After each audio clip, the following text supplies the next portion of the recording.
안녕하십니까. 12시 장중엔 815 캠퍼스에서 시작을 해보겠습니다. 먼저 인사드리고 시작하겠습니다.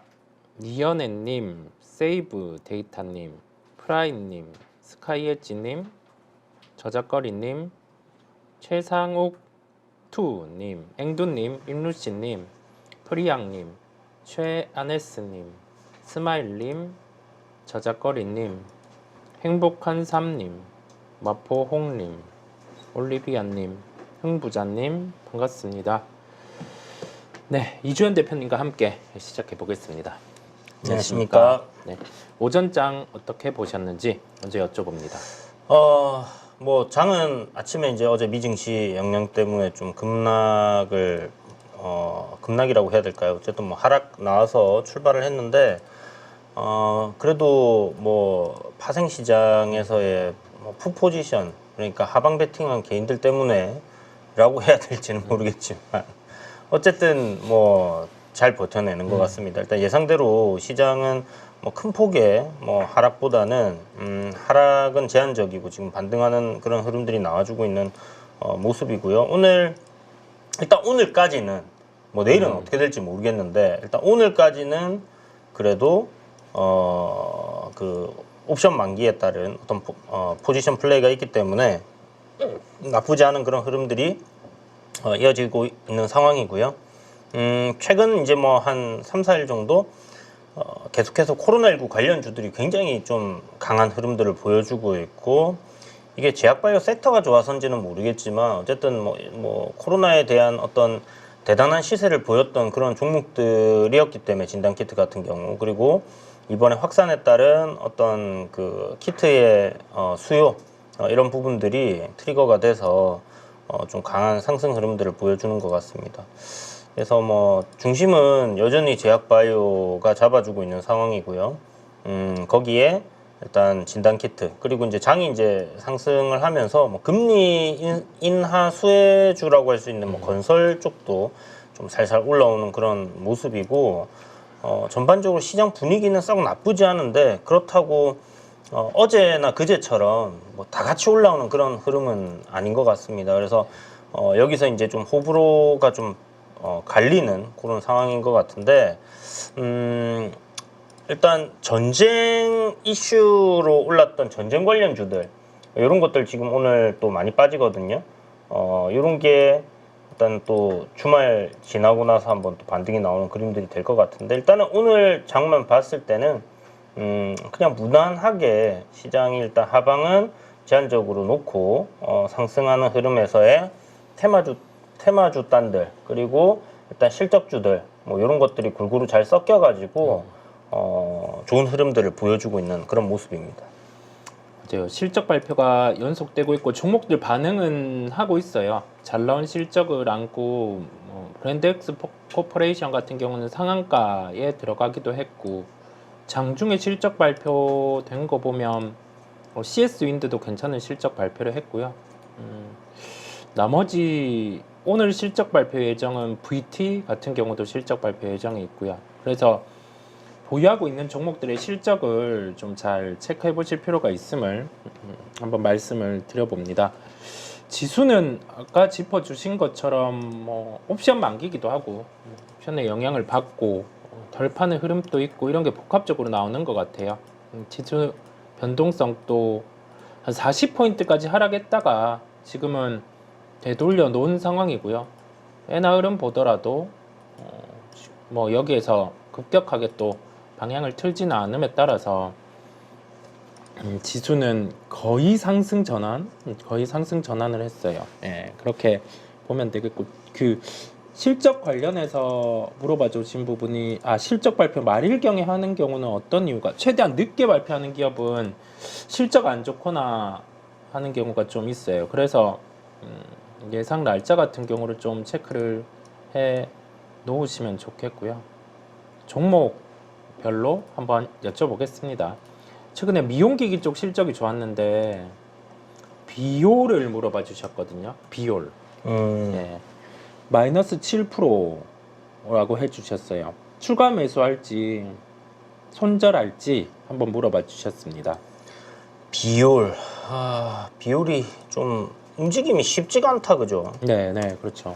비올이 계속 이제 좀 이렇게 횡보 박스권 흐름을 이어가다가 일단 급락이 나왔는데, 이게 사실 알고 계신 것처럼 중국의 뭐 의료기기 판매 승인 나왔고, 뭐 마이크로니들 관련해서 이제 승소를 하면서 로열티를 받는 그런 형태로 이제 가는 건데, 좀 이런 어떤 좋은 내용들을 보고 사야겠다 생각했던 게 급락 났을 때 참 샀으면 좋지 않았을까 하는 생각이 듭니다. 아무튼 뭐 이때는 뭐 공포가 시장을 지배하는 상황이었기 때문에 좀 하지는 못했다면, 지금 글쎄요, 지금 약간 좀 애매한 것 같아요. 물론 이때 사나 저때 사나 뭐 똑같다라고 생각을 할 수도 있는데, 기업의 가치는 뭐 변한 게 없으니까. 이 기술적인 부분에서의 지지를 하던 이런 라인들 있죠.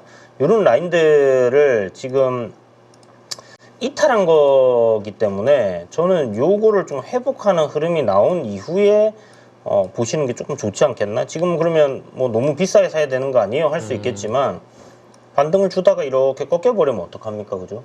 그리고 이제 뭐 이게 좋아서 나중에 올라간다는데 쌍바닥을 찍거나 짝꿍댕이를 찍고 이렇게 간다 하면 그게 또 여기서 사는 게 좀 리스크가 있지 않나라는 생각이 들어요. 그래서 지금 급하게 좀 산다 생각하시기보다는 조금 더 그냥 시장 관망하시면서 보시면 좋을 것 같습니다. 오늘 하방 경직을 보이는 건 아까 또 말씀드렸지만 파생 때문에 그렇다라는 생각을 할 수 있는 부분이라서, 옵션 만기 끝나고 나서 이제 시장이 어떤 반응들을 보이는지 요거 방향성을 조금 더 확실하게 잡아주는 거, 이런 거 보는 게 좋을 것 같아요. 엔캐리 뭐 자금 이야기 계속 드리는데 이게 끝난 건 아니거든요.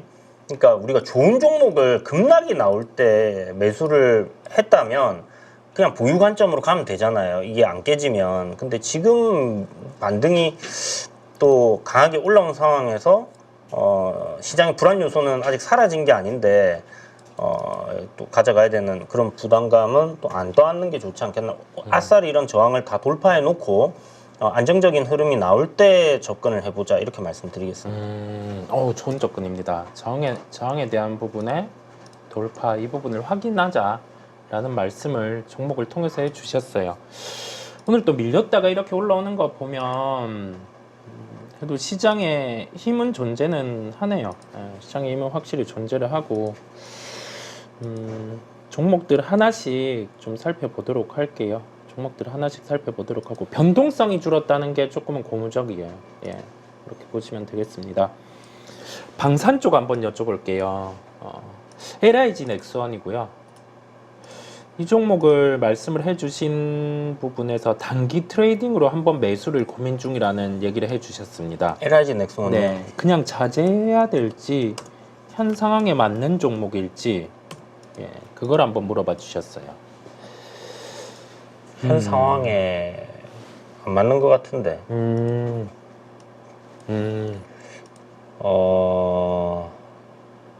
일단 글쎄요, 현 상황에 안 맞다. 현 상황에 맞다. 이 추세는 살아있는 종목이면 분명하거든요. 분명하고, 또 모멘텀도 실적이라는 부분, 그 다음에 또 비궁에 대한 어떤 미국 뭐라고 해야 되지? 갑자기 단어가 생각이 안 나는데, 그 군수품 납품을 하게 될 경우에는 굉장히 좀 큰 이슈는 될 것 같습니다. 그런데 글쎄요, 지금 안 맞나? 맞나? 왜냐면 대형 방산주들이 지금 뭐 중동이 전쟁 난 데가 확 올라가는 그런 느낌이 아니라 가지고 그게 조금 아쉽고, 지금 반등이 나오는 시점에 제일 강하게 올라온 게 바이오고 네. 조선이거든요. 네. 방산은 약간 밸류적으로 우리가 조금 부담이 있는 부분은 분명히 있는 것 같아요. 실적이 1분기에 2분기로 뭐 미스된, 그러니까 이연된 어떤 실적에 대한 기대감, 이런 것들로 올라오곤 있었는데, 일단 장이 무너지면서 그런 것들이 약간 조금 지금은 사람들이 불안할 때 뭔가 그래도 믿을 구석이 있어야 된다라는 그런 관점으로 시장을 바라보는 거고, 장이 많이 빠지니까 여러분들 뭐 여기저기 방송에서 그런 거 많이 들어보셨죠? 그 PBR 하단이다 시장이. 왜 PBR을 얘기하냐면 청산 가치보다 더 싸면 결국 그 어떤 종목에 우리가 물려 있더라도 그 기업이 이제 망하더라도 그 청산 가치보다 우리는 손실을 뭐 청산됐을 때 오히려 이득을 볼 수 있는 부분이 생기거든요. 물론 뭐 그런 상황까지 가면 안 되겠지만 어쨌든 그런 것 때문에 이제 PBR을 보는 거고 장이 좋을 때는 막 그 PER을 봅니다. PBR 같은 거는 뭐 신경도 쓰지도 않고 그래서 그런 관점으로 본다라면 뭐 지금 약간 조금 뭐 안 맞는 것 같기도 한데 근데 이 트렌드 자체는 보시면 살려놨잖아요. 지금 이 추세는 살려놨잖아요. 그죠? 그리고 여기서 이제 올라가야 되는데 앞에 보이는 이런 저항단들이 있거든요. 요 저항단들을 이제 어느 정도 돌파해 주느냐. 요 20일 이동 평균선이 있는 부분이 저항이 될 가능성이 높아요. 근데 왜 내가 이 시꺼먼 차트를 보고 얘기를 하고 다들 안 보이실 텐데. 자, 그래서 요 트렌드를 일단 벗겨내고 요 정도의 시세 한 5에서 한 7% 정도의 시세를 일단 보시겠다라고 하면 해볼만 한 건 같아요. 손절을 조금 타이트하게 한 4, 5% 정도 잡으시고 위로 뭐 한 5에서 7% 정도 그 정도 잡으시고 해볼만은 할 거는 같은데 이 시장에 맞는 종목인가는 그건 잘 모르겠어요. 지금 시장에 맞는 거는 뭐 바이오 아니면 조선 쪽 강한 쪽인 것 같다는 생각이 들고 화장품도 뭐 나쁘지 않은데 일단 그런 종목들이 어떤 수출이 잘 되고 있다라는 뭐 부분들 근데 거기서 이제 또 빠지는 것들이 전선 관련된 종목들은 지금 또 못 올라오잖아요. 그러니까 시장에서 이제 이번 하락 이후에 간택 받는 뭐 그런 종목들 섹터들 그런 쪽으로 이제 붙는 게 조금 좋지 않겠나. 아예 뭐 완전히 밸류가 싸고 실적에 대한 부분들의 모멘텀이 확실하게 있고 이런 걸로 가든지 아니면 트레이딩이니까 뭐 진단 키트나 뭐 이런 게 강하니까 이 안에서 매매를 노리든지 그게 맞지 않나라는 생각이 듭니다. 그래서 뭐 단기적으로 어떤 단기 스윙을 노리기에는 내일 당장 뭐가 어떻게 될지 지금 약간 불확실한 상황이기 때문에 급락 나온 저점에 산 게 아니라면 지금 조금 글쎄요. 지금 조금 관망해야 되지 않나 이렇게 생각이 듭니다. 관망. 네. 근데 아까 말씀드린 것처럼 그 손절만 딱 잡으면 지금 LIG 넥슨은 기술적으로는 뭐 이런 저항을 갖다가 이제 벗겨내는 그런 흐름이거든요. 보시면. 그래서 이 저항을 이렇게 벗겨냈다라는 거는 뭐 여기서 이렇게 상방으로 좀 움직일 수 있는 그림은 됩니다. 이것만 놓고 본다라고 하면 여기서 이렇게 이제 저점을 만들어주는 어떤 그 그림은 나왔어요. 그래서 여기서 돌려서 올라간다라고 했을 때는 아마 시세를 한 요 정도 22만 원 정도까지 뭐 크게 보면 그 정도는 나와줄 것 같아요. 20만 원, 그러니까 21만 5천 원에서 22만 원 정도. 그래서 아까 손절 한 5% 위로는 뭐 한 뭐 5에서 7% 정도 이렇게 보시면 된다고 이야기를 드린 겁니다. 맞아요. 이 뭐 쭉 당겨 올려 줄 수도 있겠죠. 미국에서 비공 쓰겠다 이렇게 발표 나오면 날아갈 수도 있는데 일단 그래서 기준은 그렇게 밑에 깨지면 날린다 생각하시고 그렇게 접근하시면 괜찮다 이런 생각은 들어요. 네. 타이밍에 대해서 말씀을 해주셨습니다. IT 리밸런싱 얘기들이 많으신데요. 이번 하락할 때 하이닉스로 리밸런싱해서 좀 잘 안 됐다 이런 얘기들도 있으시고 한데 뭐라 말씀을 드려야 될까? 이게 하이닉스를 리밸런싱 했는데 실패할 수가 없는데요. 예. 그리고 이게 결과가 안 나왔잖아요. 지금 결과가 안 나왔던 표현이 뭐냐면 시장이 밀렸다가 이제 올라오고 테크 쪽 같은 경우는 지금 V자 반등 보고 리밸런싱을 하시는 건 아니거든요. 예. 이거를 그러니까 요번에 급락 났을 때 네. 리밸런싱을 하셨다는 말씀이신 이거를 거죠? 어떻게 설명을 드리는 게 좀 와닿을 이거를 교체 매매를 한다라고 해서 지수가 만약에 빠져요. 근데 지수 대비해서 테크 같은 경우는 경기 민감이다 보니까 지수 대비 좀 더 빠지는 점이 있거든요. 그걸 감안해서 하셔야 돼요. 바로 V자로 올라오는 거는 아니다 보니까. 그리고 어제 또 강했다가 오늘은 지수 대비해서 미국 쪽에서 테크 중심으로 약했잖아요. 그 색깔들을 연결해서 생각을 하셔야 돼요. 무작정 그냥 여기에서 뭐 딴 거로 중소형에서 대형으로 딴 거로 이렇게 교체를 하는 건 아니고 그걸 좀 아셔야 됩니다. 네. 말씀드리고 연결해서 그럼 IT 하나 더 볼게요. 이게 241 이동평균선 부근인데 SK하이닉스 같은 거요. 뭐 종목들 240선에 온 것들 굉장히 많거든요. 이 실적이 좋고 추세가 상승이던 종목이 쫙 조정을 받아서 그러니까 기업의 어떤 실적이나 모멘텀, 산업의 모멘텀은 바뀐 게 없는데 시장 때문에 조정이 나오잖아요. 이 241선은 가급적이면 훼손이 안 돼야 됩니다. 그래야지 이런 구간에서 반등이 좀 강하게 올라가는 흐름들이 나올 거고요. 근데 이거는 싸다는 관점으로 사셨겠죠, 그죠? 싸다는 관점으로 사셨을 거니까 이제 어떤 그 종목을 밸류로 접근을 했다. 내가 싸다라는 생각으로 많이 밀렸으니까 샀다. 그러면 이게 이제 V자 반등을 노리는 거는 급반등을 노리는 거는 이제 트레이딩으로 가야 되는 거고, 밸류가 싸다 생각해서 하락하는데도 믿을 수 있는 기업을 산다라는 관점이라면 그거는 시간을 버텨내야 되거든요. 그러면 이를 악물고 버텨야 됩니다. 그렇게 하시면 좋을 것 같아요. 맞아요. 이 추세적인 측면 좀 한번 보시면 되겠고, 조바심을 안 내셔야 돼요. 조바심 내면 될 것도 안 됩니다. 예. 조바심 내면 될 것도 안 되다 보니까 그 심리를 넘어서야 돼요. 기법 이런 거는 물론 중요하지만 심리에 대해서 조급함 이거를 좀 버리실 필요가 있습니다. 네. 레버리지 ETF로 가보겠습니다. 와, 레버리지 네. ETF. 코스피 레버리지 네. 마이너스 15%라고 해주셨거든요. 코스피 200요? 코스피 레버리지. 코스피 레버리지. 코덱스 레버리지겠죠. 네, 코덱스 레버리지. 마이너스 15%인데 현재 시점 추가 매수 가능할지 물어봐 주셨습니다. 추가 매수 해야죠. 지수는 양봉 나올 때 사지 마세요.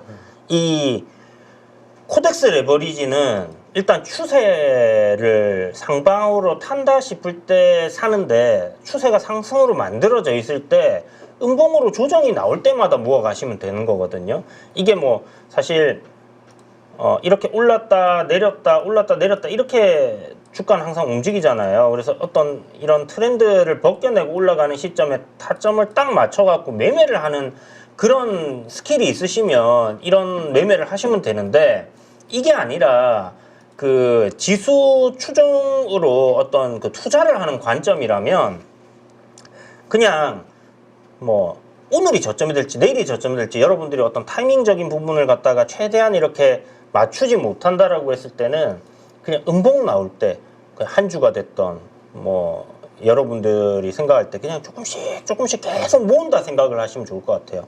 그렇게 해서 모아두고 가져가시면 좋을 것 같습니다. 이게 요번에 이렇게 빠졌으니까 뭐 이렇게 많이 빠졌을 때 사고, 또 반등 줬다가 또 눌림이 나올 거 아니에요. 눌릴 때 또 음봉 나오면 또 분할로 모으고, 또 반등 줬다가 또 눌리면 또 모으고, 그런 식으로 해서 모아가시면 좋을 것 같고, 지수 단으로 한번 생각을 해보시면 2400이라는 포인트가 여기입니다. 그죠? 2500, 2400 안에서 조정 나오는 거 저는 그냥 뭐 더 밀리면 더 좋은 거고 어차피 가져갈 거니까. 그죠? 시장은 장기적으로 지금까지는 우상향 해왔기 때문에 그 데이터대로 간다라고 하면 내릴 때 사는 게 맞죠. 그래야지 이제 올라갈 때 우리가 수익을 보는 거니까.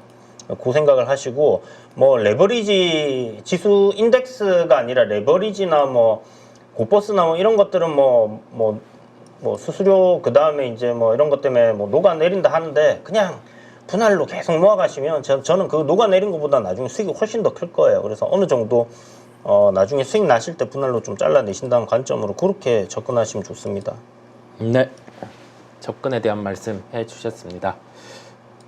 반도체나 종목들에 대해서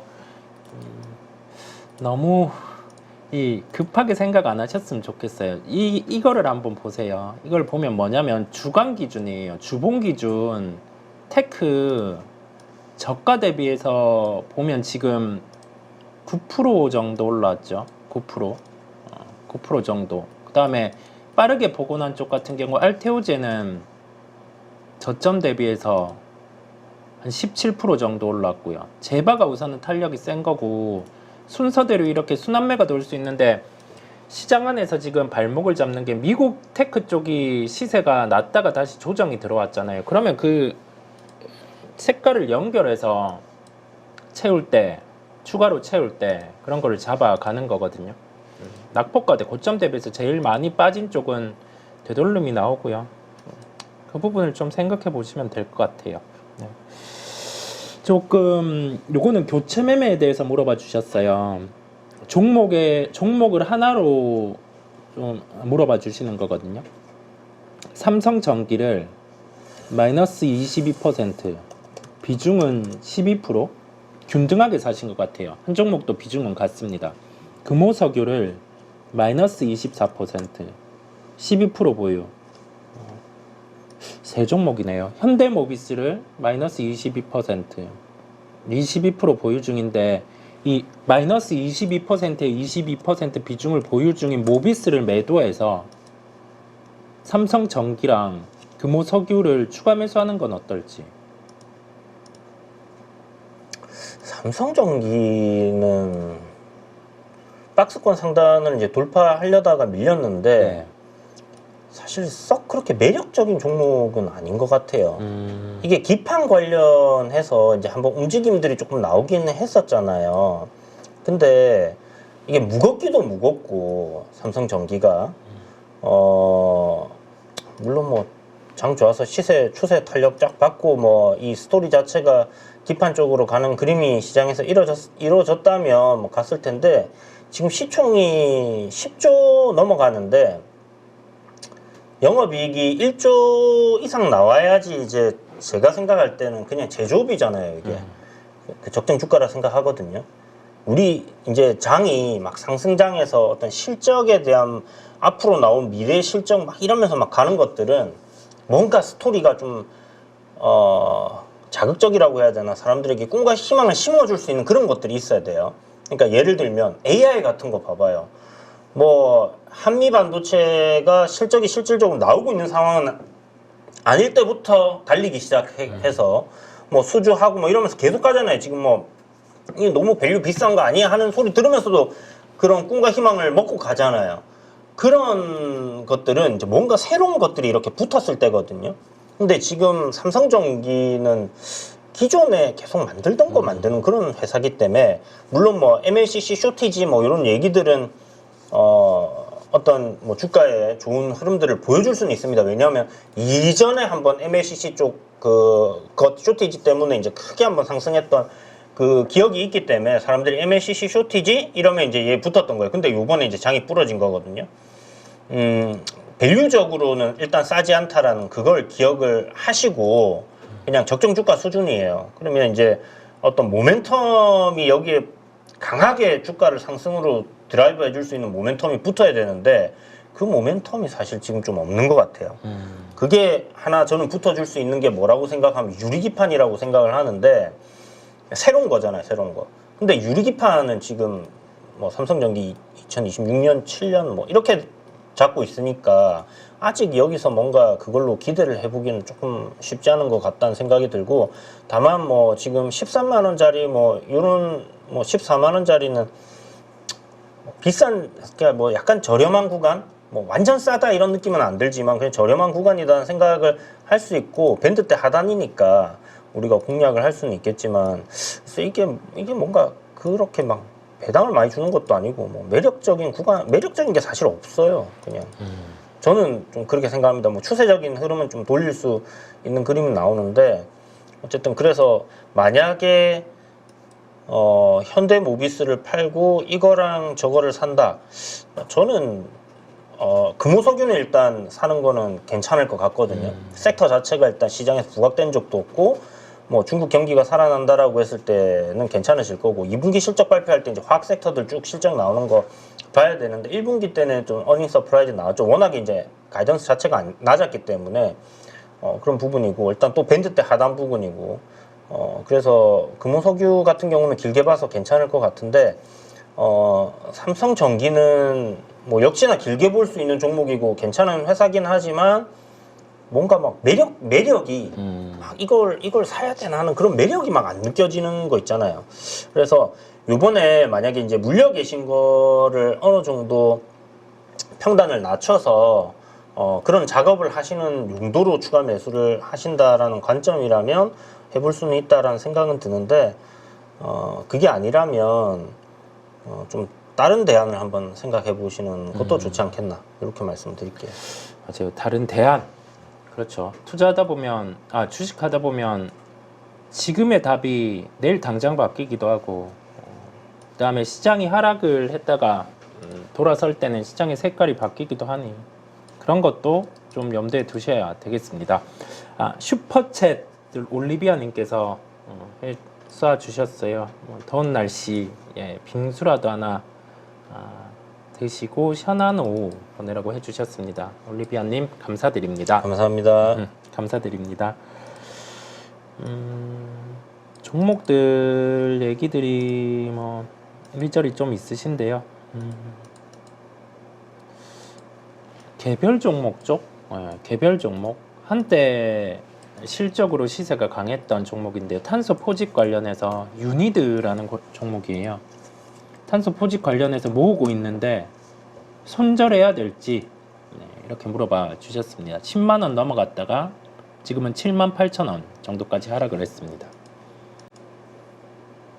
뭐 회사는 괜찮지 않나요? 시총 5,200억인데 한번 보면 올해 추정 이익이 1,200억, 내년 1,400억, 1,500억. 일단 이게 1,400억 정도가 얘네들이 꾸준하게 내던 실적인데 2023년도에 급감했어요. 그죠? 급감했기 때문에 그런 주가를 선반영을 해서 2022년부터 쭉 이렇게 이제 피크아웃 때문에 빠졌던 거고 2023년도에 이제 실적이 안 좋았으니까 바닥이었고 2024년도에 좋아질 거다 하고 올라가고 있었거든요. 그러니까 정상화되는 과정 속에 있는 거다라고 하면 제가 봤을 때 굳이 뭐 지금 이거를 여기서 손절할 이유는 없을 것 같습니다. 그리고 말씀하신 것처럼 탄소 포집 관련된 뭐 부분들 이거는 글쎄요 뭐 트럼프가 당선되면 어떻게 될지는 모르겠지만 마이크로소프트가 뭐 투자를 하는 부분도 있고 이쪽으로 계속해서 그 인류가 지속하기 위해서 생존하기 위해서 인류 생존 테마에 들어가는 종목이거든요. 그런 관점으로 만약 보신다면 저는 지금 자리는 일단 팔자리는 아닌 것 같아요. 살자리인 것 같아요. 오히려 여기서 이제 방향을 좀 잘 잡아준다라면 가격적인 메리트도 시총 1조는 돼야 될 거 아닙니까? 그죠? 1조가 되려면 지금 5천억이니까 이게 14만 원 정도는 가 있어야 되는 게 정상적이잖아요. 거기서 이제 좀 더 오버밸류 준다라면 뭐 한 16만 원 정도 될 텐데 그러니까 뭐 요때 이제 시장이 열광할 때 이제 뭐 좀 싼 거 없나? 갈 거 다 갖고 이때는 다 이렇게 다 올랐단 말이죠. 그런 시장이 올지는 모르겠지만 어쨌든 기다리면 결국은 어떤 그 실적에 따라서 상승하는 흐름들은 나올 것이고 지금 손실 보신 정도는 충분히 만회가 가능하실 거라고 생각이 들어요. 그러면 지금은 이를 악물고 버텨야 됩니다. 네, 유니드 버팀을 얘기해 주셨습니다. 나중에 21선 위로 단기 이평선 이렇게 위로 주가 탁 올라오잖아요. 그때 추가 매수 차라리 한번 노려보세요. 추가 매수까지 말씀을 해주셨어요. 실적 발표 시즌, 실발 시즌이다 보니까 실적과 관련된 종목들도 꽤 물어봐 주시고 있고요. 한 종목 한때 얘기 많았었던 SK 이터닉스 물어봐 주셨어요. 주가 전망을 부탁드린다 라는 얘기를 해주셨습니다. 글쎄요, 이게 지금 뭐 풍력이나 태양광, 그러니까 신재생 에너지 쪽으로 ESS도 이제 뭐 들어가 있고요. 사업을 하고 있는 기업인데 내년도쯤에 뭐 영업이익률 한 10% 정도 나오는 기업이고 매출이 한 2배 정도 올해에 비해서 증가를 하는 게 이제 컨센으로 잡혀 있는 그런 상황이라서 지금 해리스 해리스 쪽이 민주당 쪽이 이제 미국에서 이렇게 좀 잘 된다라고 했을 때는 신재생 쪽이 아무래도 강하게 움직일 수 있겠죠. 그쪽으로 계속 진행을 할 거니까. 반대로 트럼프가 된다라고 했을 때는 신재생을 또 어떤 식으로 때려버릴지 모르기 때문에 그 불안 요소가 있다라고는 생각해야 되는데, 그래도 일단 뭐 미국에서의 전력 부족, 이게 미국에만 국한된 건 아니긴 한데, 그래도 일단 가장 지금 큰 시장이기도 하고, AI 쪽에 따른 어떤 전력 부족 현상이라든지 이런 것들에 대한 수요가 분명히 있어요. 그리고 풍력 타워나 그 다음에 태양광, 가장 빠른 거는 태양광 패널 그냥 있는 거 깔아서 연결하는 거겠죠. 그게 ESS 연결하고 전력망만 선만 연결하면 되는 거고, 풍력 타워 이제 타워를 세워야 되니까 좀 오래 걸리는 그런 부분들 있긴 한데, 어쨌든 지금 미국에서의 어떤 그 신재생 에너지 사업이 진행이 되고 있는 거는 지금 진행 중이기 때문에 대선을 앞두고 멈춘 건 아니잖아요. 그리고 전력 수요가 일단 필요한 거는 팩트이기 때문에, 그렇다면 뭐 ESS라든지 이런 그 신재생 에너지에 관련된 부분은 계속해서 좀 부각이 되지 않겠나. 다만 이제 이 SK 이터닉스 이게 오버행이 어떻게 돼 있나 모르겠어요. 이거 지금 신규 상장한 지가 3월 말에 했으니까 맞죠? 3월 말에 했네요. 그래서 4월이라고 치고 한 달, 두 달, 석 달, 넉 달, 아마 석 달치에 한번 나왔을 거고 6개월치 되면 또 아마 나올 텐데, 그걸 한번 좀 잘 확인을 해봐야 될 것 같습니다. IPO 스탁이라고 요 사이트가 있거든요. 요 사이트에 들어가셔가지고 여기에 SK 이터닉스죠.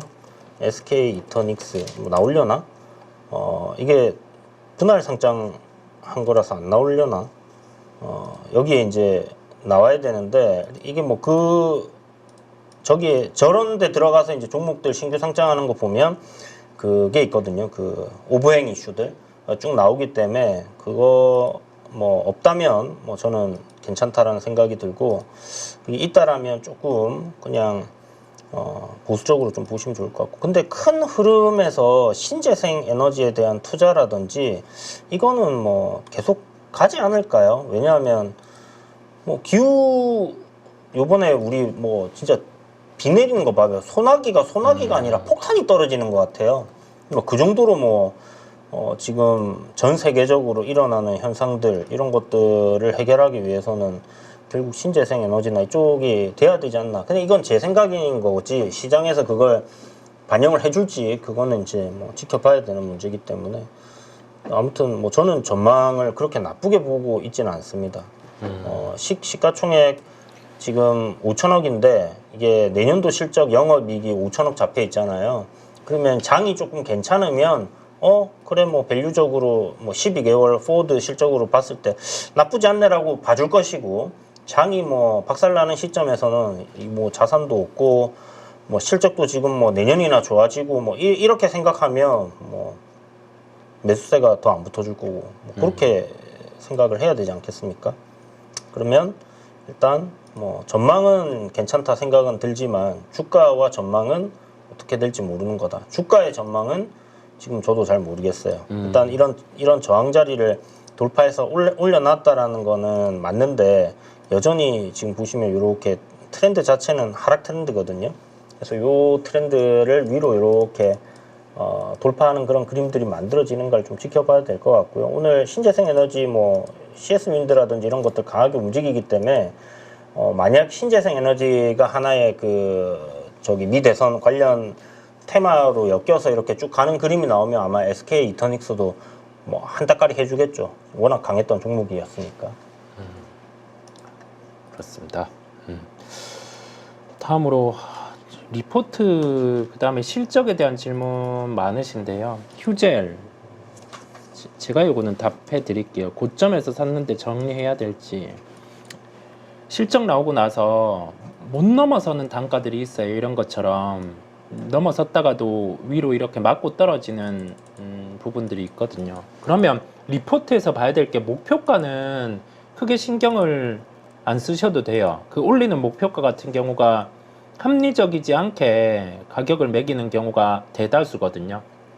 어제 말씀드린 부분처럼 이익 대비해서 시총 어느 정도 불어나는지,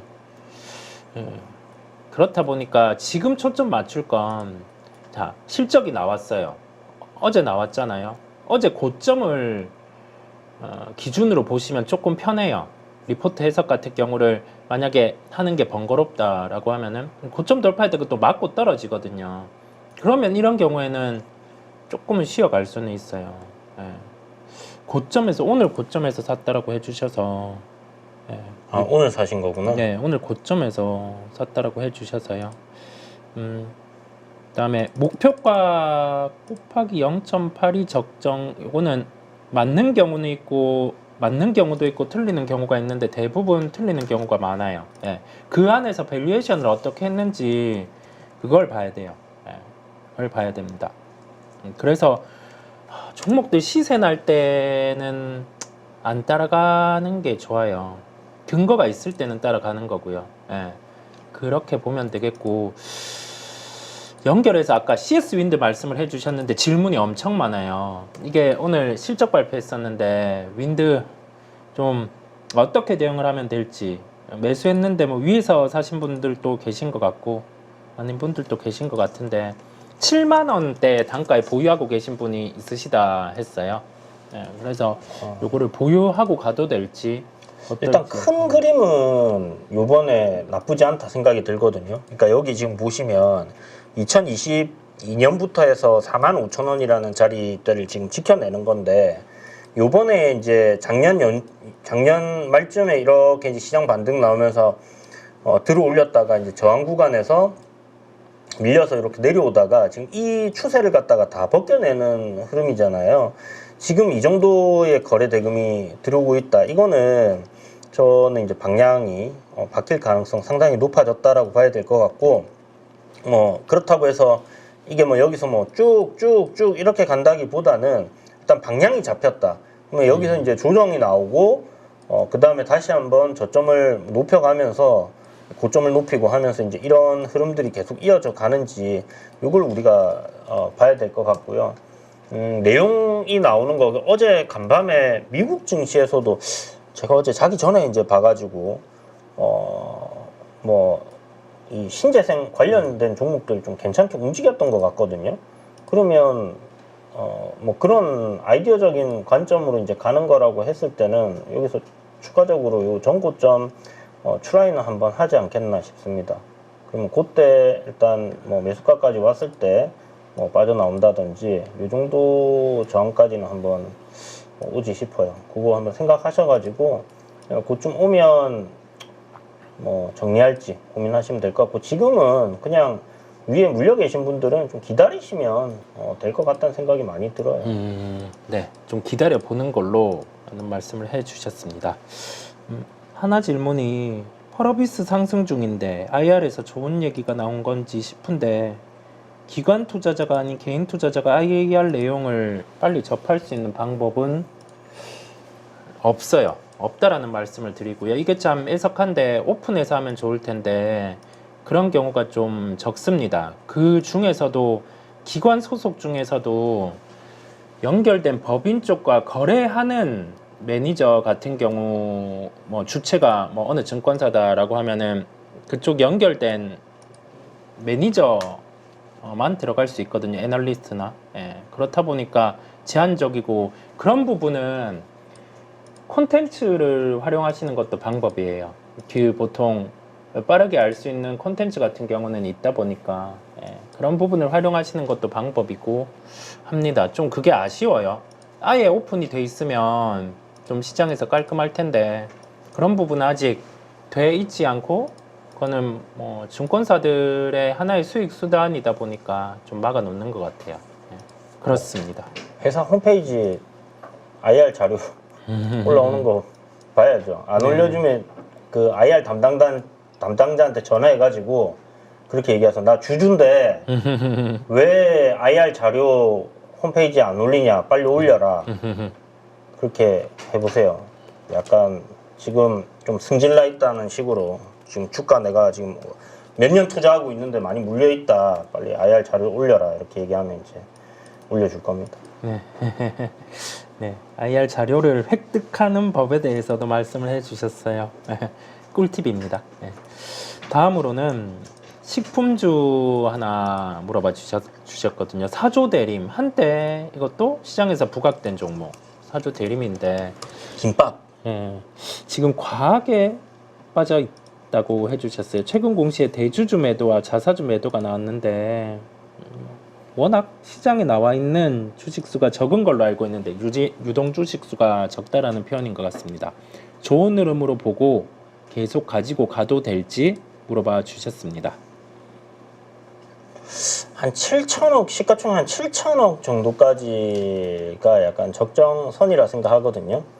그러니까 이게 우리 연결로 보면 올해 실적 2천억, 2,200억, 2,400억으로 이렇게 잡혀 있거든요. 근데 뭐 이렇게 보면 지금 5천억, 5,800억 그 저 밑에 가격 있었을 때 이거 말도 안 되는 저평가였잖아요. 근데 시장에서 소외되어 있다가 어떤 그 이슈 모멘텀을 타고 이제 올라가는 거기 때문에 말씀하신 것처럼 유통 비율이 적어요. 27%밖에 안 됩니다. 그러면 이런 게 이제 거래가 말라버리면 진짜 답이 없어지거든요.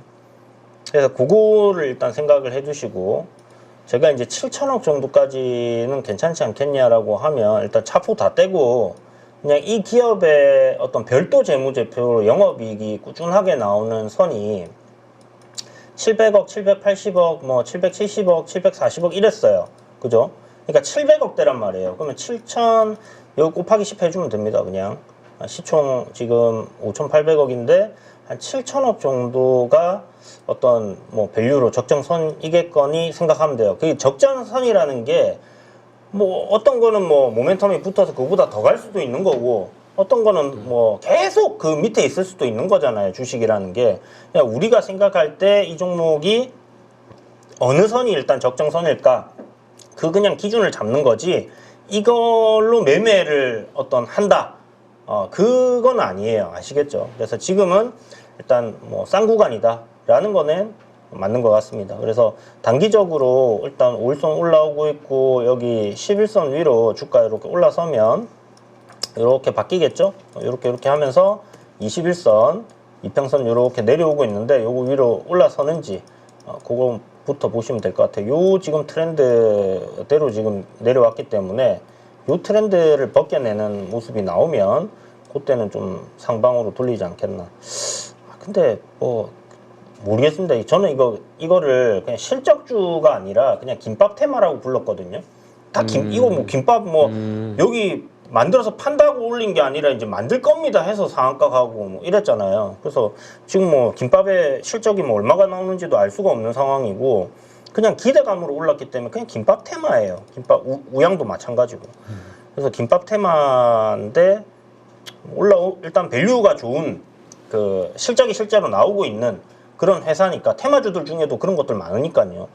그런 부분에서 우리가 긍정적으로 볼 수 있는 부분이고, 가격적으로는 72,800원이 저항인데 요 가격단 위로 주가가 올라서는 흐름, 아마 21선이 요 내려와가지고 그 가격대가 딱 될 겁니다. 그 길을 올라서줘야지 방향이 이렇게 위로 쭉 가지 싶어요. 다시 한번. 아무튼 그거를 좀 지금 만약에 보유 중이시면 굳이 뭐 이렇게 얘기했는데 또 나중에 뭐 많이 빠졌습니다 이러시면 그러실 수도 있겠지만, 어쨌든 제가 봤을 때는 지금 자리에서 팔 건 아닌 것 같아요. 좀 더 기다려 보시면 좋을 것 같고, 시간은 좀 걸릴 수 있는데 한 3, 4개월 근데 한번 크게 또 올리는 시점이 올 거라고 생각이 들거든요. 그게 뭐 진짜 그렇게 올지 안 올지 제가 뭐 보증을 서드릴 수는 없겠지만 지금까지 주가 행태로 봤을 때는 이건 느낌적인 거예요. 느낌적인 부분인데 저는 한 번은 또 크게 올릴 것 같아요. 그러면 그때 차익 실현을 하고 나온다 생각하시면 될 것 같습니다. 맞아요. 한 번의 반등 크게 나타날 때 그때 같은 경우는 차익 실현에 대한 부분을 열어주셨습니다. 보면 반도체 소부장을 위해서 갖고 계신 분들이 많은 것 같아요. 마이너스가 크고 뭐 추가 매수를 못 하고 있다. 이런 얘기도 해 주셨고요. 지수가 어찌 보면 급격하게 쓸려 내려왔잖아요. 대응하기가 힘드셨을 거라 생각이 듭니다. 워낙 이틀간의 하락이 하루 만에 하락의 충격이 컸다 보니까 그런 상황인데요. 여기에서는 제 생각으로는 종목을 주식을 다 팔아버린다, 그런 거는 의미 없다라는 생각이 들어요. 이미 줄여 놓으실 분들의 대응은 줄여놨을 거라 생각을 하고 현금난 30% 정도는 들고 갈 수 있는 거고. 그때 누가 그런 얘기를 했지? 주식은 공포의 벽을 타고 오른다고. 또 어디서 들은 것 같은데. 네. 지금 약간 그런 공포심을 타고 올라가고 있잖아요. 어쨌든 지수가 10% 빠진 뒤에 우리 코스피 차트를 여러분들 한번 쭉 봐보세요. 시장 급락 나와갖고 지수가 10% 빠지고 삼성전자 10% 빠진 뒤에 증시가 어떻게 됐는가, 그걸 한번 쭉 이렇게 좀 봐보세요. 그러면 그런 날도 별로 거의 없을 뿐더러 그 나오고 난 뒤에 하락폭이 그렇게 컸던 경우가 한 번인가 밖에 없어요. 나머지는 다 올라가서 그때가 다 저점이었어요. 지금은 사실 매크로적으로 긴가민가 공포감이 들거든요. 엔캐리 이거 뭐 다시 또 시작하니 마니 뭐 이런 얘기들이 있기 때문에. 그래서 뭐 저도 예전의 데이터대로 지금 다시 또 이런 뭐 이게 될 거야 라고 우리가 장담은 할 수는 없지만, 과거에 그만큼 큰 충격으로 시장이 빠졌던 이후에는 시장이 올라갔던 경우들이 많았기 때문에 그런 관점으로 일단 접근하는 거는 맞지 않나, 사야 된다라는 관점으로 보는 거는 맞다. 그런데 여전히 매크로적인 어떤 불확실성이 있기 때문에 현금이 있는 거를 다 쓰지는 말고 그거를 우리가 좀 흐름들을 체크하면서 가시는 게 좋겠다라는 얘기를 드린 거고, 소부장 쪽에 반도체 IT 섹터 지금 물려 계시면 회사가 좋아지고 싸다라는 생각이시면요, 모르겠습니다. 요번에 반도체 올라갈 때 저 위에서 사가지고 물려 계시면 모르겠는데 뭐 어떻게 해야 될지 사실 좀 고민이 많을 것 같은데, 그게 아니라면 지금 추가 매수하지 마시고 기다리셔야 돼요. 기다리셨다가 또 바닥을 내려온 거 또 바닥을 다지고 또 방향을 돌리고 하는 그 흐름들이 나올 거거든요. 이렇게 돌리는 그림들이 나올 거예요. 그때 가서 시장 상황 보고 추가 매수해야 될지 말지 그렇게 생각하시면 됩니다. 답답하실 겁니다. 시간도 오래 걸릴 거고. 그렇지만 뭐 그렇게 해야죠. 안 그러면 그냥 뭐 마이너스 30-40% 손절, 20% 30% 손절 의미가 없을 수 있거든요. 버텨서 내 자산에 손실이 안 나고 뭐 이렇게 진행이 된다라고 하면 그것도 하나의 방법인 거예요. 여러분들이 정말 주식을 잘 하시는 분들이다. 그러면 여기 마이너스 20% 팔아갖고 여기서 뭐 한 30% 수익 내갖고 뭐 메꾸지 뭐, 이렇게 할 수 있는데 그게 쉬운 일은 아니에요. 그래서 일단 시장이 빠질 때는, 그리고 불확실성이 있을 때는 제가 봤을 때 그런 행동을 하는 거는 아닌 것 같고, 장이 작년 뭐 10월 저점 찍고 쭉 이제 올라가고 상승 추세를 타는 그런 와중에서는 중간중간 조정이 나올 때는 그런 것들을 할 수 있겠죠. 그래서 지금은 일단 뭔가 시장에 큰 변화가 일어나고 있는 그런 상황이면은 다들 동의를 하실 거니까, 그런 흐름들의 뭐 좀 명확한 방향이 잡힐 때까지는 우리가 좀 몸을 사리는 그런 부분들이 필요하다라는 겁니다. 그걸 꼭 기억하시고, 현금 비중 너무 쉽게 태우지는 마시고요. 뭐 이제 다 지나고 나면 쉽게 얘기할 수 있죠. 위에서 손절했어야지. 그 다음에 또 뭡니까? 급락나 10% 빠졌을 때 샀어야지. 이건 뭐 다 지나고 나면 할 수 있는 얘기죠, 그죠?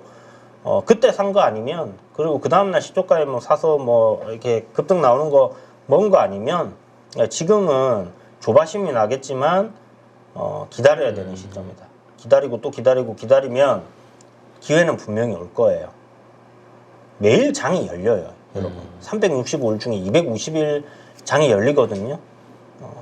분명히 또 좋은 환경에 좋은 종목을 살 수 있는 기회는 올 거니까, 그리고 뭐 세상이 망하지 않는다면 반도체는 사람들이 계속 쓸 거니까 또 기회는 올 거다 그렇게 생각하시고 지금 당장 뭐 이렇게 팍 떨어져 갖고 반등 나온 시점에서 사기보다는 그 바닥을 좀 만들어 가는 거, 추세를 다시 형성해 가는 거 확인하고 그때 사셔도 늦지 않을 겁니다. 맞아요. 주가 미리 빠져 있는 것도 있다 보니까요. 예, 그렇게 같이 한번 보시면 될 것 같아요. 그렇게 한번 뭐 지수가 오늘 기준으로는 꽤 올라왔어요. 꽤 지수가 올라왔고 종목들 보면 오늘은 아침에 강하던 개별주 같은 경우 계속 가고 어제 강했던 쪽은 오늘 좀 쉬어요. 어제 강했던 쪽은 좀 쉬고 그다음에 우리가 주로 보자고 말씀드린 지표는 N달러거든요. N달러 추이를 보더라도 지금 같은 경우는 시장에 우호적입니다. 우호적인 상황이죠. 그래서 뭐 만기이기도 하니까 변동성은 좀 커졌었는데 이렇게 잡아주는 상황이고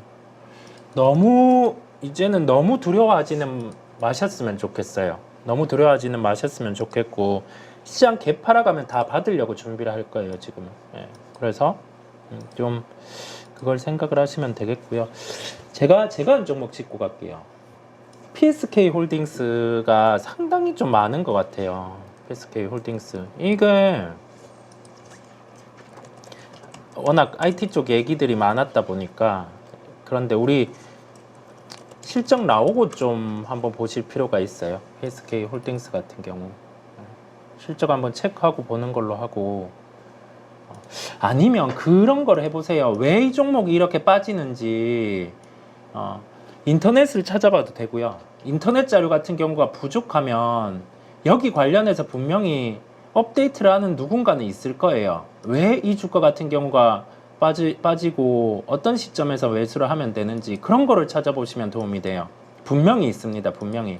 근데 네. 요새 인터넷에 쓰레기 정보들이 너무 많아가지고 많아요. 네, 많죠. 그게 좀 쉽지가 않습니다. 뭐 010 뭐 어디로 연락 문자 주시면 뭐 한단 낚시 이런 것들 많고 맞아요. 많아요. 말도 안 되는 그냥 공포감 조성하고 막 정말 많습니다. 그래서 저를 찾아오세요. 그럼 제가 얘기를 해드릴게요. 진짜 얘기를 해드릴게요. 저를 찾아오시면 얘기를 해드리겠습니다. 우스갯소리고요.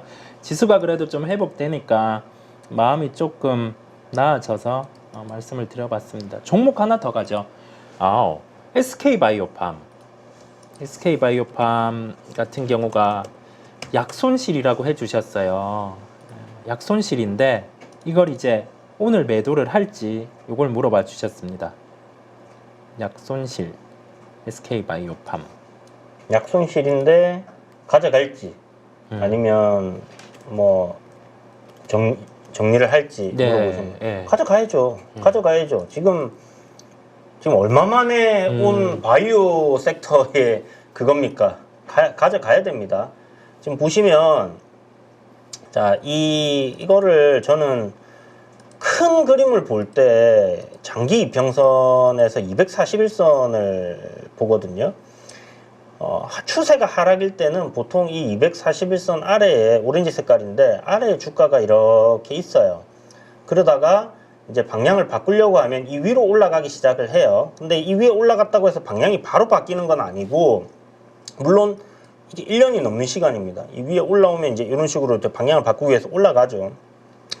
근데 큰 그림에서는 이런 구간에서 이렇게 내리던 게 상승을 하고 또 크게 이제 방향을 바꾸고 이런 그림들이 다 나온단 말이에요. 그러면 주봉이나 월봉상의 어떤 그런 그 저점단을 지켜내면서 다시 돌리는 그런 그림들이 나온다라고 했을 때 그런 데서 이제 좀 큰 시세가 나와요. 크게 올라가는 경우들이 많고 저는 이거 지금 만약에 제약바이오 섹터의 흐름이 이대로 쭉 간다라고 했을 때 뭐 SK바이오팜이 그냥 여기 가만히 있을 것 같지는 않거든요. 분명 한번 어느 정도 시세를 더 올려줄 거라는 생각이 들고 그 저항단이 월봉으로 보면 여기 이제 요런 구간들 있죠. 요런 구간 요렇게 연장을 해서 쭉 보면 요런 구간 될 겁니다. 딱 가격단으로 10만원이라는 라운드 피겨가 있네요. 그죠? 그러면 그 정도까지는 우리가 한번 기다려 볼만 하다라는 생각을 가지고 가져가시면 좋을 것 같고 실적에서는 사실 뭐 2026년도 2,700억 이라는데 곱하기 1 해주면 10 해주면 2조 7천억인데 이거 지금 7조 2천억이니까 비싸긴 해요. 그죠? 근데 아시겠지만 제약바이오잖아요. 그 뭐 밸류 사실 뭘로 우리가 이 제가 곱하기 10 해주는 거는 코스피 평균 PER이거든요. 그러면 그걸 이제 보수적으로 잡아서 15 봐야 되는 거 아니냐 이러는데 그거보다 더 싸게 10으로 잡았는데 그거보다 더 싸면 싼 거 아니에요. 그러니까 보수적으로 그렇게 잡는 방법인 거고 제조업 일반적인 제조업의 기준입니다. 대한민국에 상장되어 있는 기업들 중에 IT 뭐 이런 그 제조업 공장들 이런 것들이지 이런 바이오라든지 하이텍 관련된 부분들이 주를 이루고 있는 게 아니기 때문에 이런 것들은 조금 더 줄 수 있겠죠. 뭐 그런 것들을 좀 감안해서 본다고 하더라도 글쎄 조금 비싸지 않나 이런 생각은 드는데 어쨌든 주가 섹터가 좋고 하면 그런 거 다 필요 없이 올라가요. 그러면 지금은 그냥 일단 섹터가 전반적으로 괜찮아지는 상황에서의 이런 트렌드를 벗겨내는 상황이니까 이거 가져가야죠. 가져가고 뭐 요 조정 음봉으로 조정 눌림이 나온다. 그리고 나서 이제 다시 돌리는가 이런 것들 한번 봐가면서 아마 뭐 약손실이시면 매수가 위로는 분명 올라올 겁니다. 손절은 지금 필요 없다. 제약바이오 섹터는 그렇게 생각하시면 될 것 같네요. 그러니까요. 타이밍상으로 이제 우리 대형 쪽도 올라오기 시작했어요.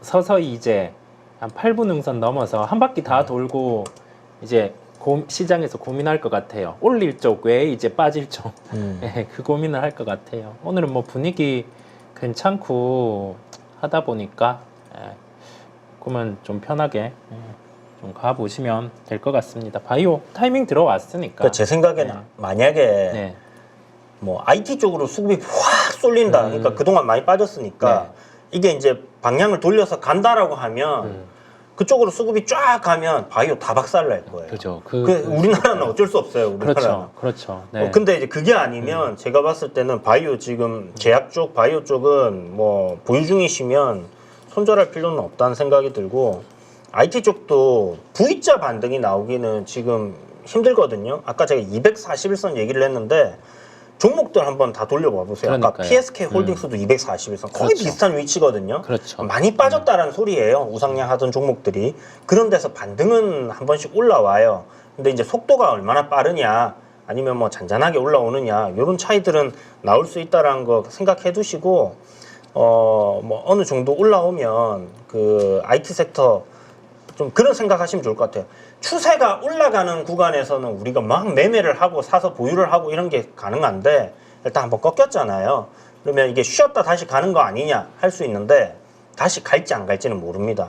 올라오면 일단은 타이밍적으로 우리가 한번 실패를 했다라는 걸 인정을 하고 정리를 하는 관점. 그 이후에 현금 들고 냉정하게 판단해서 다시 들어갈지 말지를 고민합시다. 맞아요. 좀 냉정함이 필요한 시장입니다. 대표님 이제 오후장 어떻게 보면 될까요? 오후장 오전이랑 별반 틀릴 것 같지는 않고요. 일단 오늘 옵션 만기이기 때문에 뭐 마지막 동시효과 때 좀 변동을 확 줄 수도 있을 것 같은데 아래로 안 줄 것 같아요. 아래로 주면 개인들 논하거든요.